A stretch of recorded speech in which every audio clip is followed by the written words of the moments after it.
नमस्कार विद्यार्थी मित्रांनो, पुन्हा एकदा तुमचं स्वागत आहे आपल्या यूट्यूब चॅनलमध्ये, ज्याचं नाव आहे द कन्सेप्ट बिल्डर. आणि ह्या ठिकाणी टेलिग्राम चॅनलची लिंक प्रोव्हाइड केलेली आहे, ज्या ठिकाणी तुम्हाला आपल्या आर्टिकल्सचे आणि वेगवेगळे जे इनिशिएटिव्ह आहेत त्याच्या रिलेटेड तुम्हाला PDFs वगैरे अवेलेबल होतील. So let's move to our first article. तर बेसिकली पहिल्या आर्टिकलचा कंटेक्स्ट असा आहे, स्पेशल कॅटेगरी स्टेटस. तर रिसेंटली जे इलेक्शन झाले त्याच्यामध्ये BJPचा जो आलाय आहे NDA मध्ये, तेलुगू देसम पार्टी, तर त्यांनी काय डिमांड केलेली आहे सेंट्रल गव्हर्नमेंटला की आंध्र प्रदेशला स्पेशल कॅटेगरी स्टेटस म्हणून डेझिग्नेशन प्रोव्हाइड करावं. ठीक आहे, तर आपण बघूयात एक्झामच्या पर्स्पेक्टिव्हने आपल्यासाठी काय काय इम्पॉर्टंट आहे. आता हे जे स्पेशल कॅटेगरी स्टेटस आहे, जस्ट 1 मिनिट. आता हे जे स्पेशल कॅटेगरी स्टेटस आहे हे कोण प्रोव्हाइड करतं? तर बेसिकली सेंट्रल गव्हर्नमेंट किंवा इंडियन गव्हर्नमेंट जे आहे तर अशा स्टेटला प्रोव्हाइड करतं ज्या स्टेटला सिग्निफिकंटली जिओग्राफिकल आणि सोशिओ इकॉनॉमिक डिसएडव्हान्टेज त्यांना प्राप्त झालेला आहे. म्हणजे फॉर एक्झाम्पल तिथली समजा कंडिशन जर व्यवस्थित नसेल लोकांची राहण्याची, म्हणजे फॉर एक्झाम्पल हिली एरिया वगैरे असेल किंवा बॉर्डरला खिटून जर स्टेट वगैरे असतील तर ते काय करतं सेंट्रल गव्हर्नमेंट त्यांची स्पेशल कंडिशन रिक्वायर्ड म्हणजे लक्षात घेऊन अशा स्टेटनं काय करतं स्पेशल कॅटेगरी स्टेटस प्रोव्हाइड करतं. आता कॉन्स्टिट्यूशनमध्ये याच्या रिलेटेड असलं कसलंच प्रोव्हिजन करण्यात आलेलं नव्हतं स्पेशल कॅटेगरी स्टेटसचं, पण लॅटर ज्यावेळेस 5th फायनान्स कमिशन एस्टॅब्लिश करण्यात आलं होतं तर त्यांनी काय केलं होतं 1969 मध्ये की डिपेंडिंग अपॉन म्हणजे स्टेटचा जो डेव्हलपमेंट रेट होता आणि काही स्टेट समजा काय व्हायचे मागं पडायचे डेव्हलपमेंटच्या पॅरामीटरवर, तर त्यांना स्पेशल प्रिव्हिलेज प्रोव्हाइड करण्यासाठी त्यांच्या ज्या काही कंडिशन्स आहेत म्हणजे सोशो इकॉनॉमिक डिसएडव्हान्टेज म्हणा किंवा जिओग्राफिकल कंडिशन्स म्हणा, ज्या जिओग्राफिकल डिफिकल्टीजमुळे त्यांच्या डेव्हलपमेंटवर परिणाम होतो, अशा गोष्टी लक्षात घेऊन काय केलं होतं 5th फायनान्स कमिशनने 1969 मध्ये एक नवीन कॅटेगरी स्टेटस आणलं होतं, त्यालाच काय म्हणतात स्पेशल कॅटेगरी स्टेटस. याचं जर बेनिफिट जर बघितलं तर हे काय करतं म्हणजे ज्या वेळेस दोन प्रॉमिनंट पर्सनॅलिटीज होत्या गाडगिल आणि मुखर्जी यांनी काय केलं होतं की स्पेशल कॅटेगरी स्टेटस ज्या स्टेटला प्राप्त झालेलं आहे अशा स्टेटला सेंटरचं जे असिस्टन्स वगैरे आहे तर ते किती मिळणार आहे 30% असिस्टन्स मिळणार आहे. म्हणजे टोटल जो सेंटर असिस्टन्स प्रोव्हाइड करतो स्टेटला 100% पैकी तर 30% जो असिस्टन्स आहे तर हे कोणत्या स्टेटला मिळणार आहे स्पेशल कॅटेगरी जे स्टेट्स आहेत तर त्यांना मिळणार आहे. ठीक आहे, पण 14 आणि 15 फायनान्स कमिशननं काय रिकमेंड केलं म्हणजे रिसेंटली या कमिशननं काय रिकमेंड केलं म्हणजे ज्यावेळेस प्लॅनिंग कमिशनचं डिझोल्युशन झालं त्याच्यानंतर ह्या स्टेट 14 आणि 15 फायनान्स कमिशनचं असं म्हणणं होतं इन्स्टेड ऑफ प्रोव्हाइडिंग म्हणजे स्पेशल कॅटेगरी स्टेटसला त्यांचं रिकग्नेशन देण्यापेक्षा जो आपण फायनान्स कमिशनच्या रिकमेंडेशन मार्फत स्टेटला जो फंड डिव्होल्युशन करतो तर त्याच्यामध्ये त्यांनी इन्क्रीज करून काय सांगितलं होतं की इन्स्टेड ऑफ 32% त्यांनी इन्क्रीज करायला सांगितलं होतं 41%. म्हणजे इनडायरेक्टली त्यांनी काय सांगितलं हे जे स्पेशल कॅटेगरी स्टेटस आहे तर त्यांना अबोलिश करा आणि त्याच्याऐवजी जे काही फायनान्स कमिशनच्या रिकमेंडेशननं जो डिव्होल्युशनचा जो पूल आहे ठीक आहे म्हणजे स्टेटला देण्यात येणारा, तर अशा स्टेटला काय करा तो 31%नं म्हणजे जो 32% होता त्याला इन्क्रीज करून किती सांगितलं त्यांनी 41% असं सांगितलेलं आहे. ठीक आहे, तर याच्यामध्ये एक सिग्निफिकंट जर बेनिफिट बघितला अशा स्टेटला ज्या काही सेंट्रली स्पॉन्सर्ड स्कीम्स वगैरे असतात तर अशा स्टेटला डिव्होल्युशन जर बघितलं स्कीमच्या मार्फत तर हे काय करतं अशा स्टेटला सेंटर 90% डिव्होल्युशन प्रोव्हाइड करतं.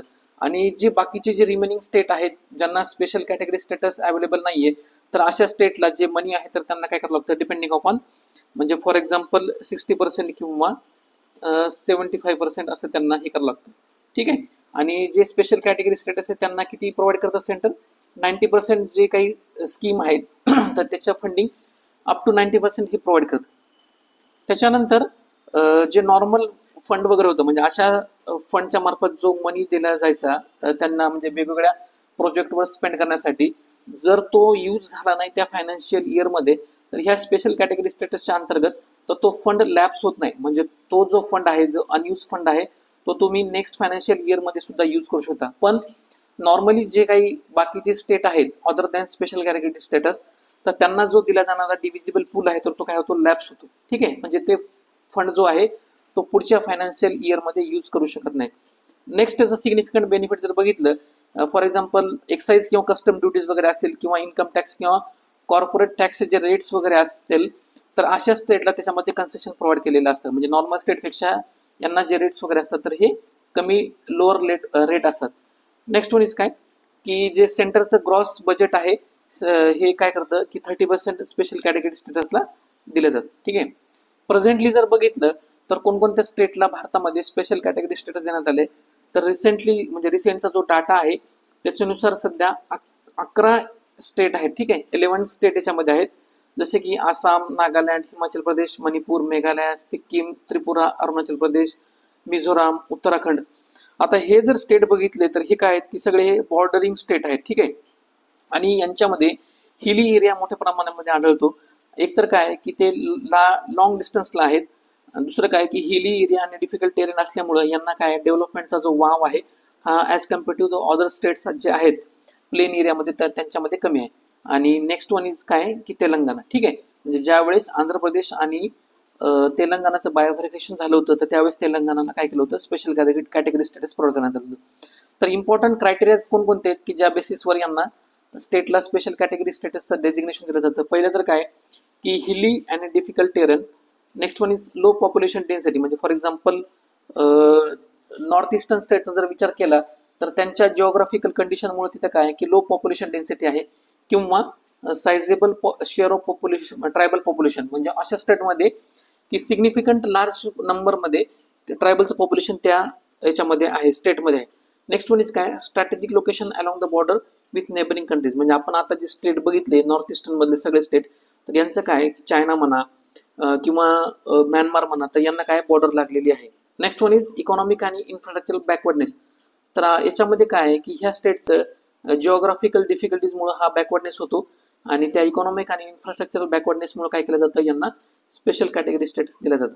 नेक्स्ट इम्पॉर्टंट क्रायटेरिया आहे non viable nature of state finance. म्हणजे स्टेट स्वतः सस्टेनेबल नाही आहेत की त्यांचं जे इंडस्ट्री वगैरे आहे किंवा ज्या स्कीम्स वगैरे आहेत तर त्यांना फायनान्स करू शकतील, म्हणून सुद्धा काय केलं जातं अशा स्टेटना स्पेशल कॅटेगरी स्टेटस प्रोव्हाइड करण्यात आलं. आता नेक्स्ट इम्पॉर्टंट पॉईंट आहे 14 फायनान्स कमिशनचं स्पेशल कॅटेगरी स्टेटस बद्दल काय मत आहे आपण ते बघूया.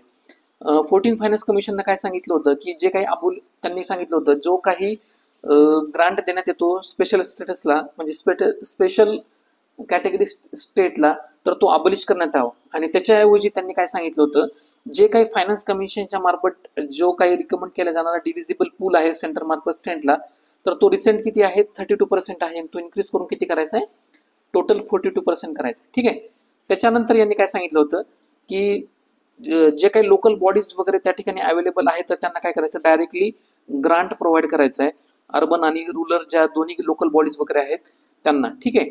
म्हणजे त्यांच्या काही स्पेसिफिक रिक्वायरमेंट वगैरे असतील तर त्यांना तो ग्रांट प्रोव्हाइड करायचा आहे instead of providing direct special category status. आणि दुसरं काय की जर अशा स्टेटमध्ये जर डिझास्टर रिलीफच्या म्हणजे डिझास्टर जर ऑकर झाला, म्हणजे फॉर एक्झाम्पल हिमालयन स्टेट वगैरे असेल तर तिथं ग्लेशियर लेक आउटबस्ट फ्लोड म्हणा किंवा लँडस्लाइड वगैरे म्हणा अशा मोठ्या प्रकारचे डिझास्टर वगैरे पण होतात, तर अशा स्टेटला तर त्यांनी काय करायचंय की डायरेक्टली डिझास्टर रिलीफ प्रोव्हाइड करण्यासाठी त्यांनी रिकमेंड केलं होतं. ठीक आहे. नेक्स्ट आपलं इम्पॉर्टंट आर्टिकल आहे India service sector growth soften. तर बेसिकली या आर्टिकलचा कंटेक्स्ट काय सांगितलेला आहे की जो मेचा डेटा अवेलेबल झालेला आहे तर त्या ठिकाणी असं सांगितलं आलेलं आहे की इंडियाचा जो सर्व्हिस सेक्टरचा जो ग्रोथ आहे तो लो झालेला आहे किंवा स्लाइड झालेला आहे असं आपल्याला बघायला मिळतं. तर एक्झामच्या पर्स्पेक्टिव्ह आपल्यासाठी जे इम्पॉर्टंट पॉईंट आहेत आपण ते बघूया. ओव्हरऑल जर कॉन्ट्रीब्युशन बघितलं इकॉनॉमीमध्ये तर 3 सेक्टर कॉन्ट्रीब्युट करत असतात इकॉनॉमी. पहिलं आहे service sector, next one is industry ज्याला आपण मॅन्युफॅक्चरिंग सेक्टर असं म्हणतो, आणि next one is agriculture sector, त्याला आपण असं काय म्हणतो प्रायमरी सेक्टर असं म्हणतो. ॲग्रिकल्चर काय हे प्रायमरी सेक्टर आहे, इंडस्ट्री हे सेकंडरी सेक्टर आहे त्यालाच मॅन्युफॅक्चरिंग सेक्टर असं म्हणतात, आणि सर्व्हिस सेक्टर हे काय टर्शरी सेक्टर आहे. सर्व्हिस सेक्टरचं जर कॉन्ट्रीब्युशन बघितलं तर हे सगळ्यात जास्त म्हणजे प्रेझेंट स्टेटला सगळ्यात जास्त कॉन्ट्रीब्युट काय करतं जीडीपी मध्ये 54 to 55% कॉन्ट्रीब्युट सर्व्हिस सेक्टर करतं. इंडस्ट्रीचं कॉन्ट्रीब्युशन बघितलं 25 to 26% कॉन्ट्रीब्युट करतं, आणि ॲग्रिकल्चरचं जर कॉन्ट्रीब्युशन बघितलं जीडीपी मध्ये तर ते 18 to 19% हे कॉन्ट्रीब्युट करतं.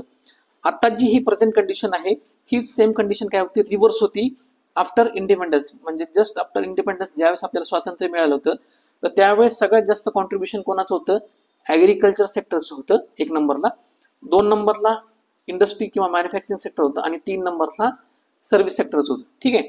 पण 1991चे जे आपण एलपीजी रिफॉर्म बघतो म्हणजे लिबरलायझेशन, ग्लोबलायझेशन किंवा प्रायव्हेटायझेशन, तर ह्या रिफॉर्म नंतर काय झालं की ही जी कंडिशन आहे ती रिव्हर्स झाली आणि सर्व्हिस सेक्टरचं जे कॉन्ट्रीब्युशन आहे तर ते टॉप मोस्ट गेलं ते किती आहे 54 to 55%. ठीक आहे. नेक्स्ट इम्पॉर्टंट पॉईंट आहे परचेसिंग मॅनेजर्स इंडेक्स. तर बेसिकली हा काय आहे, हे एक इकॉनॉमिक इंडिकेटर आहे. कशासाठी? जे मंथली बेसिसवर काढलं जातं. ज्या काही प्रायव्हेट सेक्टर कंपनीज आहेत तर त्यांच्या जी काही इकॉनॉमिक हेल्थ आहे किंवा प्रोग्रेस आहे तर ती मेजर करण्यासाठी ह्या इंडिकेटरचा किंवा इंडेक्सचा यूज केला जातो. त्यालाच काय म्हणतात, परचेसिंग मॅनेजर्स इंडेक्स असं म्हणतात. ठीक आहे.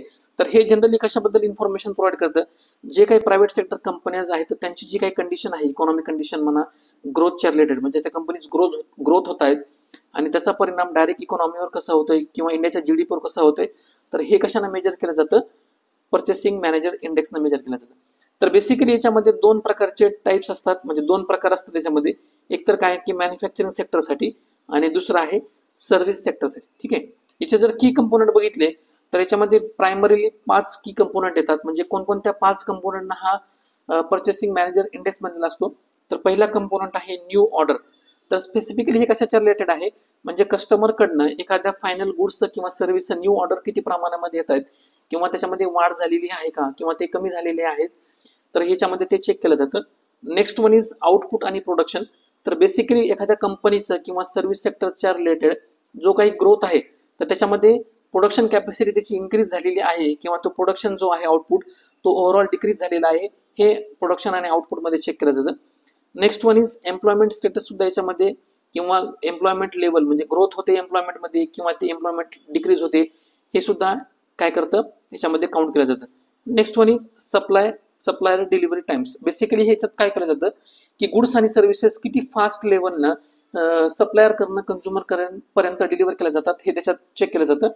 आणि नेक्स्ट इम्पॉर्टंट त्याच्यामध्ये कंपोनंट आहे स्टॉक ऑफ परचेस. तर बेसिकली हे काय करतं, रॉ मटेरियल किती मोठ्या प्रमाणामध्ये परचेस केलं जातं, जेणेकरून म्हणजे आता जनरली कसं असतं, म्हणजे न्यू ऑर्डर जर समजा वाढल्या तर हे काय इंडिकेट करतं की कस्टमरचे जे डिमांड आहेत तर त्या वाढलेल्या आहेत आणि त्या डिमांड वाढल्यामुळे ऑटोमॅटिकली काय होतं, कंपनी काय करत असते, त्या डिमांड फुलफिल करण्यासाठी प्रोडक्शन मोठ्या लेवलनं करत असते. ऑटोमॅटिकली काय होतं, याच्यामधनं प्रोडक्शन वाढतं. प्रोडक्शन जर वाढलं, त्यांना काय करावं लागतं, कंपन्यांना प्रोडक्शन वाढण्यासाठी त्यांच्या जी कॅपॅसिटी आहे किंवा त्यांचे जे रिसोर्सेस वगैरे आहेत तर ते इम्प्रूव्ह करावं लागतात, म्हणजे किंवा इन्क्रीज करावं लागतात. म्हणजे काय की त्यांना नवीन रिसोर्सेस वगैरे आणावं लागतात. म्हणजे फॉर एक्झाम्पल मॅनपॉवर वगैरे असेल, त्यामुळे काय होतं, एम्प्लॉयमेंट वाढते. अशा एम्प्लॉयमेंट वाढल्यामुळे किंवा ऑटोमॅटिकली प्रोडक्शन वाढल्यामुळे काय होतं, जो काही सप्लायरचा टाइम आहे, ठीक आहे, म्हणजे सप्लायरकडनं कन्झ्युमर्सकडं गुड्स किंवा सर्व्हिस डिलिव्हरी तो ऑटोमॅटिकली इन्क्रीज होतो. ठीक आहे. तर असे हे 5 जे फॅक्टर आहेत हे इंटर रिलेटेड आहेत. नेक्स्ट इम्पॉर्टंट पॉईंट आहे, याचं जर इंटरप्रिटेशन बघितलं परचेसर मॅनेजर्स इंडेक्सचं, तर हे काय इंडिकेट करतं, म्हणजे हा जर याचा इंडेक्स अबोव्ह 50 जर असेल तर हे काय करतं की इकॉनॉमिक ऍक्टिव्हिटी वगैरे आहे तर त्याच्यामध्ये काय झालेलं आहे, एक्सपान्शन झालेलं आहे असं इंडिकेट करतं. जर हा 50 पेक्षा जर कमी असेल तर काय करतं, इकॉनॉमिक ऍक्टिव्हिटी ही याच्यामध्ये कॉन्ट्रॅक्शन आलेलं आहे किंवा स्लो ग्रोथ इंडिकेट करतं. आणि हा जर 50 जर असेल तर हे काय इंडिकेट करतं, नो चेंज इंडिकेट करतं. ठीक आहे.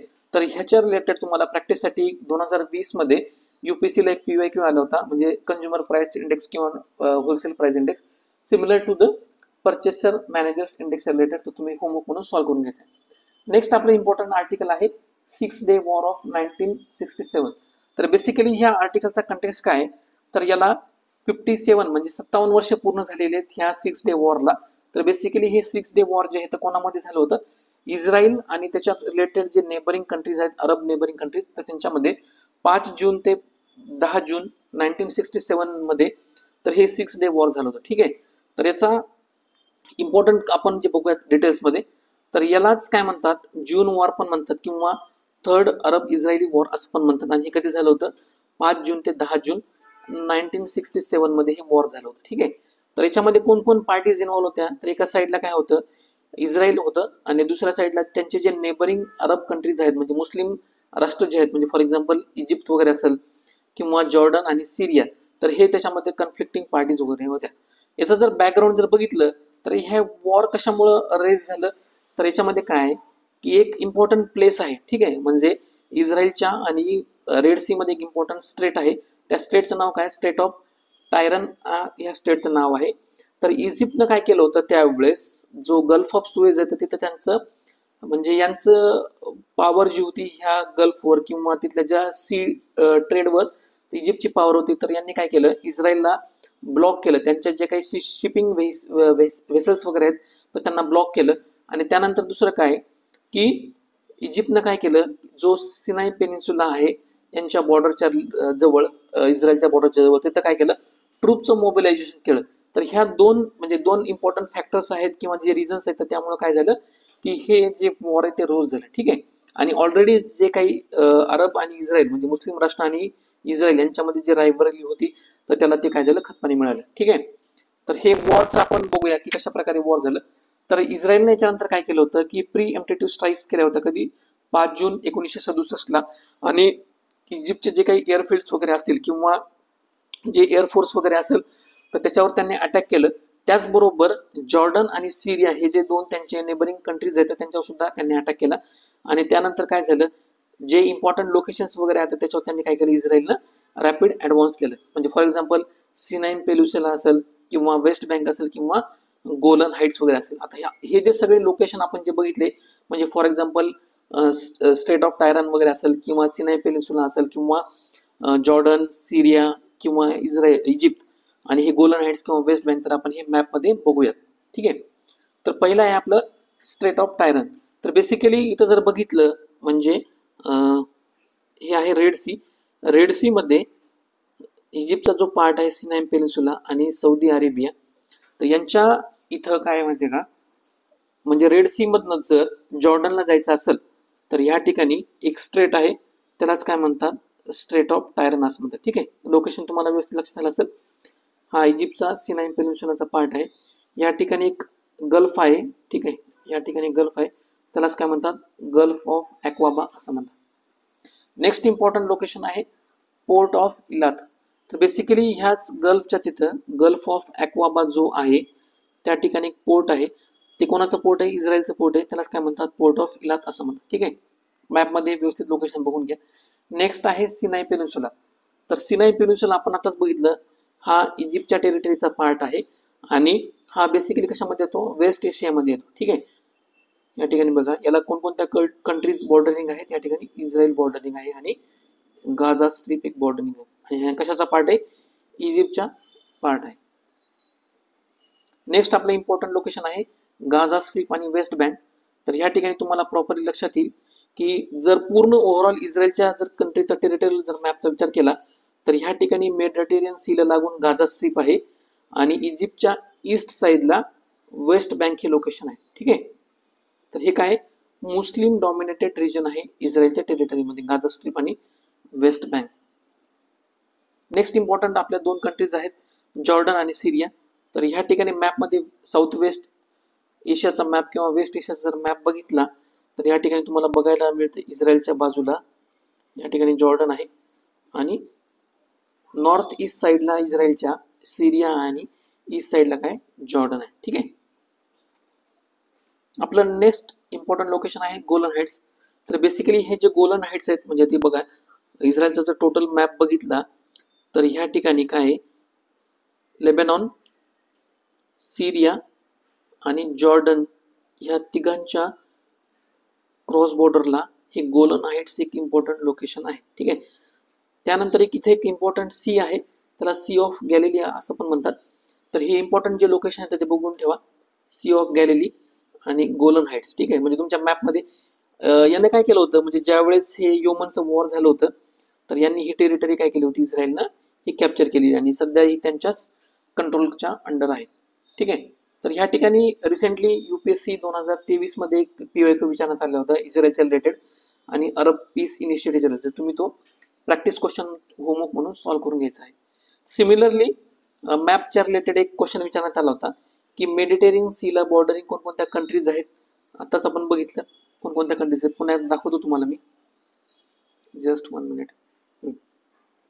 या ठिकाणी आपल्याला बघायला मिळतं की पहिलं तर काय की हे लेबनॉन आहे, म्हणजे ह्या ठिकाणी लेबनॉन आहे, त्याच्यानंतर सिरिया आहे. ठीक आहे. त्याच्यानंतर इस्रायल आहे.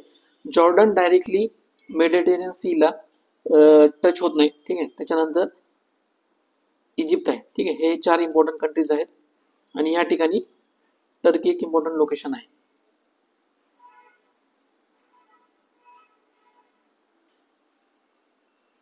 तर आपण ह्या ठिकाणावरनं जर इराक काढलं आणि जॉर्डन जर काढलं, आपण आताच बघितलेलं जॉर्डन आणि इराक यांचा काही संबंध नाहीये या मॅपच्या म्हणजे मेडिटेरियन सीला, ठीक आहे. म्हणजे इराक बघा ह्या ठिकाणी येतं, याची कोणतीच बॉर्डर डायरेक्टली मेडिटेरियन सीला कनेक्ट होत नाही आणि जॉर्डनची सुद्धा कोणतीच बॉर्डर मेडिटेरियन सीला कनेक्ट होत नाही. तर उरलेल्या कंट्रीज कोणत्या आहेत? सिरिया आणि लेबनॉन, ठीक आहे. नेक्स्ट आपलं इम्पॉर्टंट आर्टिकल आहे की सेंट्रल इन्फॉर्मेशन कमिशन आणि त्याच्या रिलेटेड दिल्ली हायकोर्टनं काय केलेलं एक जजमेंट दिलेलं आहे. तर बेसिकली याच्यामध्ये काय सांगितलेलं आहे की सेंट्रल इन्फॉर्मेशन कमिशनच्या रिलेटेड एक दिल्ली हायकोर्टनं जजमेंट दिले आहे. त्याच्यामध्ये त्यांनी काय सांगितलेलं आहे की सेंट्रल इन्फॉर्मेशन कमिशनला ज्युरिडिक्शन नाही आहे कशाच्या रिलेटेड, जो मेंबर ऑफ पार्लमेंटच्या रिलेटेड म्हणजे member of parliament local area डेव्हलपमेंटच्या स्कीमच्या अंतर्गत एक जो फंड आहे किंवा गव्हर्नमेंटची स्कीम आहे त्याच्या रिलेटेड फंडचं युटिलायझेशन कसं झालं किंवा ते कशा प्रकारे खर्च झाले तर त्याच्या रिलेटेड इन्फॉर्मेशन घेण्याचा अधिकार सेंट्रल इन्फॉर्मेशन कमिशनला नाहीये. तर असं हे दिल्ली हायकोर्टच्या जजमेंटमध्ये सांगितलं होतं, ठीक आहे. तर आपण बघूयात member of parliament local area development scheme ही कशाच्या रिलेटेड आहे. तर ही स्कीम काय केली होती गव्हर्नमेंटनं, सेंट्रल गव्हर्नमेंटनं 1993ला लॉन्च केली होती आणि याचा एम काय होता, जे काही मेंबर ऑफ पार्लमेंट असतील म्हणजे बोथ लोकसभेतले आणि राज्यसभेतले, तर त्यांच्यासाठी काय केलं होतं की ते त्यांच्या कॉन्स्टिट्युन्सीमध्ये काही डेव्हलपमेंट प्रोजेक्ट जे ड्युरेबल कम्युनिटी असेट्स तयार करतील, तर असे ह्या स्कीममध्ये प्रोव्हिजन करण्यात आलं होतं की मेंबर ऑफ पार्लमेंट जे आहेत त्यांच्या कॉन्स्टिट्युन्सीमध्ये ड्युरेबल ॲसेट्स किंवा कम्युनिटी असेट्स क्रिएट करणारे जे प्रोजेक्ट्स आहेत ते काय करतील, रिकमेंड करतील, ठीक आहे. आणि यांच्यासाठी त्यांना आपण की फीचर्स बघूया याच्या रिलेटेड काय सांगितलेलं आहे.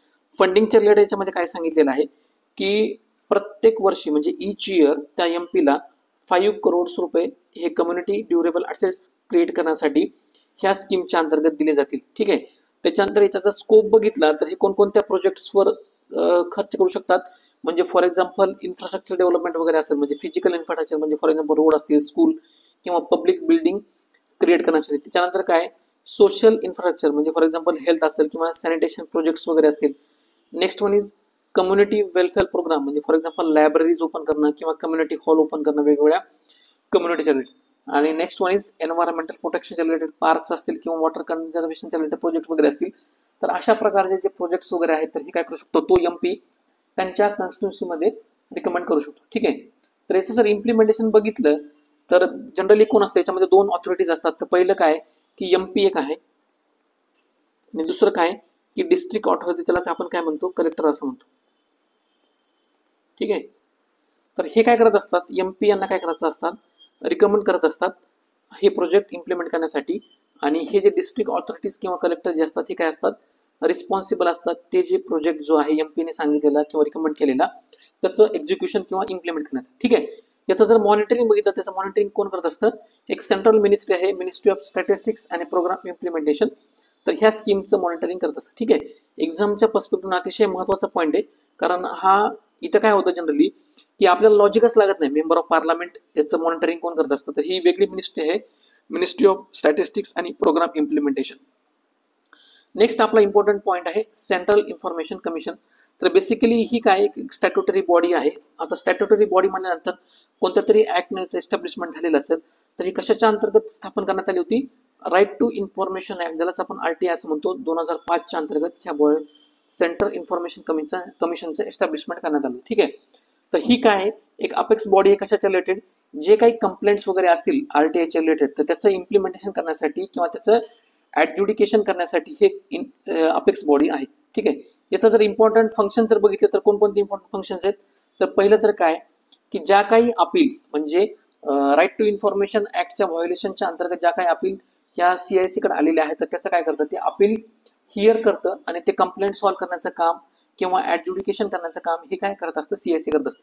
नेक्स्ट वन इज काय की याचा ऍडवायझरी रोल पण आहे. हे काय करतं, ज्या काही पब्लिक ऑथॉरिटीज आहेत म्हणजे गव्हर्नमेंट सर्वंट्स वगैरे आहेत, जे राईट टू इन्फॉर्मेशन ऍक्टच्या रिलेटेड कन्सर्न्स आहेत म्हणजे जे काही रिलेटेड आहेत, तर अशांना सुद्धा काय करत असतं, हे ऍडवायझरी रोल किंवा गाईडलाईन्स प्रोव्हाइड करण्याचं काम करत असतं. त्याच्यानंतर काय प्रमोशन ऑफ आरटीआय, तर हे काय करत असतं, अवेअरनेस प्रोग्रामच्या मार्फत किंवा एज्युकेशन प्रोग्रामच्या मार्फत हे काय करत असतं, सेमिनार्स घेऊन म्हणा किंवा कॅम्पेन वगैरे कंडक्ट करून हे काय करत असतं, राईट टू इन्फॉर्मेशन ऍक्टच्या रिलेटेड प्रमोशन करत असतं. नेक्स्ट वन इज काय मॉनिटरिंग.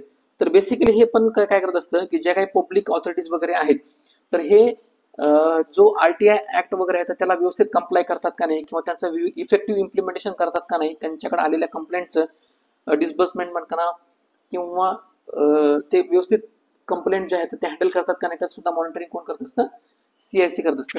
याचा जर कंपोजिशनचा विचार केला तर याच्यामध्ये काय असतात, 11 मेंबर असतात जनरली. म्हणजे एक असतो चीफ इन्फॉर्मेशन कमिशनर आणि दुसरे असतात इन्फॉर्मेशनल कमिशनर. तर बेसिकली याच्यामध्ये काय असतं, यांची स्ट्रेंथ जी आहे अप टू 10 दिलेलं आहे. म्हणजे 2 ते 10 पर्यंत, म्हणजे 1 ते 10 पर्यंत हे किती पण असू शकतात. आणि एक चीफ इन्फॉर्मेशन कमिशनर. ठीक आहे. यांची जर अपॉइंटमेंट बघितली तर हे कोण करत असतं, प्रेसिडेंट करत असतं. ठीक आहे. तर याच्या रिलेटेड तुम्हाला member of parliament, local area डेव्हलपमेंटच्या रिलेटेड एक 2020ला UPSC मध्ये PIQ विचारण्यात आला होता. त्या रिलेटेड तुम्हाला प्रॅक्टिस क्वेश्चन देण्यात आले, तुम्ही तो होमवर्क म्हणून सॉल्व्ह करून घ्यायचा. ठीक आहे. या ठिकाणी आपला आर्टिकल संपलेला आहे. तुम्हाला जर आपला बेसिक कन्सेप्ट प्लस करंट अफेअर्सचा जर हा कन्सेप्ट आवडला असेल तर आपल्या चॅनलला लाईक करा, शेअर करा आणि आपल्या चॅनलला सबस्क्राईब करा. थँक्यू.